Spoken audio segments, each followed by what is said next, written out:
Kepada Tuan dan Puan para anggota DPR yang terhormat. Apa kabar hari ini? Sepertinya tidak sebaik biasanya. Sama, di sini pun begitu. Seperti kami-kami ini, Tuan dan Puan juga mungkin lebih banyak bekerja di rumah. Kalau lihat siaran sidang atau rapat terbuka di gedung DPR sekarang sih, kelihatan banyak kursi yang kosong. Tapi biasanya juga kosong kan ya? Tuan dan Puan anggota DPR yang terhormat. Saya perhatikan parlemen-parlemen negara lain fokus melawan corona. Tapi rasanya isu-isu yang keluar dari Senayan belakangan kok kebanyakan tidak terkait corona ya. Kami malah membaca DPR semangat membahas isu-isu lain. Contohnya, rancangan undang-undang cipta kerja yang banyak ditolak karena dinilai mementingkan kepentingan investor di atas kebutuhan pekerja. Presiden Jokowi pekan lalu sempat menyatakan pemerintah dan DPR menunda pembahasan salah satu klaster di rancangan undang-undang itu, klaster ketenagakerjaan. Ini untuk memberi kesempatan mendalami substansi dan mendapat masukan dari banyak pihak. Berpegangan pada alasan itu, maka sudah seharusnya klaster lain dalam RUU Cipta Kerja pun perlu ditinjau ulang, karena yang lain juga bukan tanpa masalah, terutama dari perspektif lingkungan dan keadilan gender. Tidak cukup hanya menunda pembahasan satu klaster saja. Ada juga RUU lain yang masih nekat mau dibahas. Ada RUU KUHP yang tahun lalu diserbu unjuk rasa. Lalu RUU Permasyarakatan.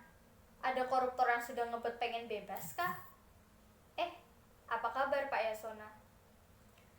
Terus terang saja, membahas undang-undang yang menyangkut hajat hidup orang banyak di masa seperti sekarang ini terlalu mengundang curiga.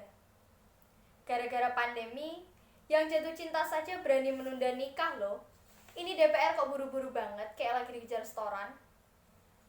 Tidak ada undang-undang yang tidak penting. Semuanya penting. Justru karena undang-undang itu penting, aneh jika pembahasan diseriusi di waktu seperti sekarang, saat dimana perhatian dan konsentrasi kita sedang terkuras bertahan hidup di tengah wabah. Produk hukumnya pun berpotensi cacat bila tidak memenuhi ketentuan. Dan rasanya belum ada aturan pembahasan RUU secara virtual.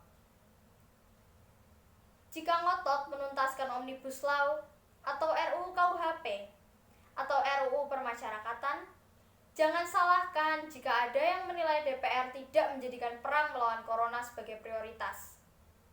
Saya percaya, setiap tindakan dan keputusan di masa krisis mencerminkan skala prioritas.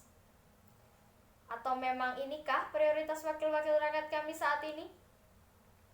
Bikin ribut juga jelas tak seharusnya jadi prioritas. Satgas COVID-19 DPR kemarin dikabarkan mengimpor jamu ilegal dari Tiongkok secara besar-besaran untuk pasien positif virus corona. Satgas kemudian membantah itu. Katanya ini diproduksi di Jakarta dan merupakan sumbangan Wakil Ketua DPR RI Sufmi Dasko yang akan dibagikan gratis ke berbagai rumah sakit. Kemudian dikabarkan juga jamunya mengandung bahan berbahaya dan belum terbukti klinis. Satgas lagi-lagi membantah, katanya sedang proses dapatkan izin edar dari Badan Pengawasan Obat dan Makanan. Sedang itu berarti belum kan ya? Tuan dan Puan yang terhormat, niat baik pun perlu proses yang baik. Proses yang semeraut hanya akan disusul polemik. Sementara sekarang kita sedang banyak-banyaknya menaruh harapan kepada negara. Tindak tanduk DPR salah benarnya akan selalu dilihat. Makanya, sempat ramai juga warganet mengkritik Satgas COVID-19 DPR RI yang berfoto mengenakan APD saat hendak berkunjung ke rumah sakit darurat Wisma Atlet menyerahkan sumbangan DPR. Ini dinilai melukai hati masyarakat. Tenaga medis kita saja bertaruh nyawa benar karena kekurangan APD. Tidak ada yang melakukan jumlah sumbangan DPR, kami yakin pasti banyak.